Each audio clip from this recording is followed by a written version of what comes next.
Steve Jobs was born on February 24th, 1955. Over his life, he helped develop multiple revolutionary technologies, including the iPhone and iPad. More at the here and welcome to the life of Steve Jobs. Steve Jobs was born in San Francisco on February 24th, 1955, to two University of Wisconsin graduate students who gave him up for adoption. He was later adopted by Paul and Clara Jobs at an early age. He showed interest in technology as a child, and as his family moved to Mountain View, California, where Hewlett-Packard and other emerging technology companies were located, it helped inspire his love for technology even more. During his childhood, Jobs enjoyed helping his dad build things and always admired his craftsmanship. By the time he was 10, he was deeply involved in electronics and became friends with many of the engineers who lived in his neighborhood. At school, he was socially awkward and was often bullied. Because of this, the Jobs family saved up all their money and used all their savings to buy a new home. Their new home was in Los Altos, California, which was in a new school district. Bill Fernandez was the first friend Jobs made at this new school, as Bill was a fellow electronics hobbyist. Fernandez later introduced Jobs to an 18-year-old named Steve Wozniak, who lived across the street from Fernandez. When Jobs was 13, he was given a job at Hewlett-Packard for the summer, working on an assembly line, assembling frequency counters. In an interview, he stated, "I was putting in screws, it didn't matter, I was in heaven." Jobs later attended Homestead High School in Silicon Valley and enrolled in an Electronics 1 class, but he later started to lose interest in the class. However, he underwent a change later in high school. He later stated, "I got stoned for the first time. I discovered Shakespeare, Dylan Thomas, and all that classic stuff. I read Moby Dick and went back as a junior taking creative writing classes." Homestead High School is also where Jobs met his girlfriend named Chrisanne Brennan, whom he would date off and on for the next 5 years.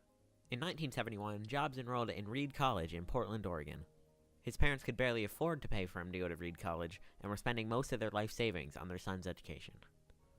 In 1972, Wozniak designed his own version of Pong. After finishing it, he gave it to Jobs to take to Atari in Los Gatos, California. Atari thought Jobs had made the game and gave him a job as a technician. In 1976, Wozniak invented the Apple I computer. After showing the computer to Jobs, he suggested they sell it. They then formed Apple Computer with Ronald Wayne in Jobs' garage. Wayne left the company shortly after, leaving Jobs and Wozniak as the primary founders of the company. Wozniak would come to the garage once a week with his latest code. They spent hours on the phone in the kitchen trying to find investors for the company. In 1977, Jobs and Wozniak introduced the Apple Computer 2 at the West Coast Computer Fair. It was the first highly successful mass-produced microcomputer product. A microcomputer is an inexpensive computer with a microprocessor, as in its CPU. In 1977, with the success of Apple now part of their relationship, Brennan, Daniel Cote, and Jobs moved into a house near the Apple office in Cupertino.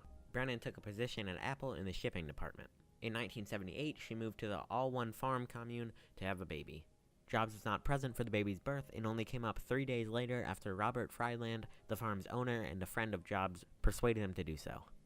Brennan and Jobs named the baby Lisa. Shortly after, Jobs publicly denied that he was the child's father, even after DNA tests said that he was. By 1978, when Jobs was 23, he was worth $1 million. A year later, when he was 24, his net worth has reached $10 million. His net worth reached over $100 million when he was 25. This made him one of the youngest people to make the Forbes list of the U.S.'s richest people. In early 1984, Apple announced the Macintosh at a shareholders meeting on January 24, 1984. Macintosh computers proved difficult to sell, however, because then-developing company Microsoft threatened to stop the development of Mac applications. In 1986, Jobs funded a group called the Graphics Group, which you probably know as Pixar today. The group was made from Lucasfilm's computer graphics division. He paid $10 million to aggregate the group, $5 million of which went to Lucasfilm for technology rights, and $5 million to the Graphics Group as capital. The first film produced by the Graphics Group was Toy Story. Toy Story was released in 1995 and brought fame to the group and critical acclaim. Going back to 1985, Jobs founded Next Inc. in 1985 after he resigned from Apple. He paid $7 million to start the company. The next year, the company was running out of money and had no consumer products on the horizon.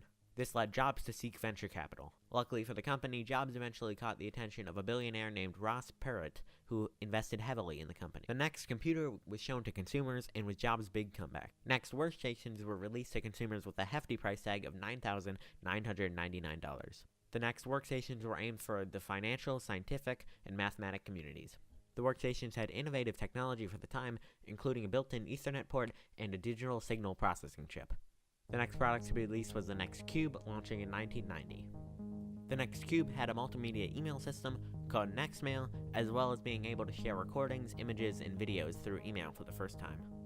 By 1993, Next had only sold 50,000 machines and reported their first profit of $1.3 million in 1994. In 1996, Next released WebObjects, which was a framework for web application development. In 1997, Next was purchased by Apple for $427 million, and WebObjects was used to build and run the Apple Store, as well as the iTunes Store and MobileMe services. With the purchase of Next, most of the company's technology was used in Apple products.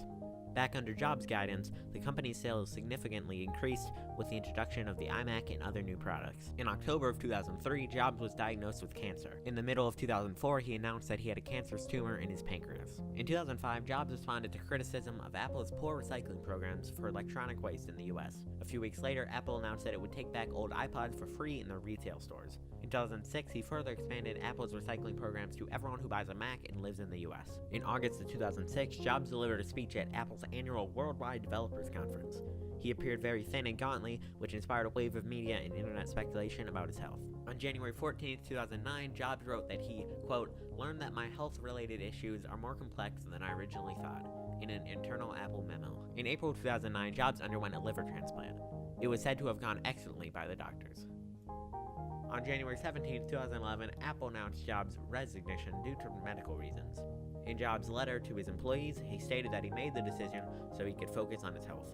It was also announced that Tim Cook would run day-to-day operations at the company, but Jobs would still be involved in major decisions. Despite the resignation, Jobs appeared at the launch of the iPad 2 on March 2nd and in the introduction of iCloud on June 6th of that same year.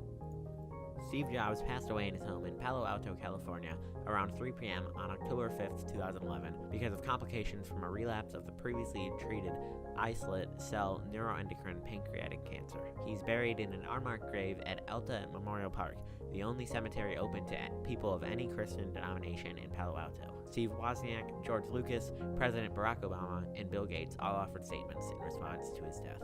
Throughout his life, he changed the world and was truly a great man.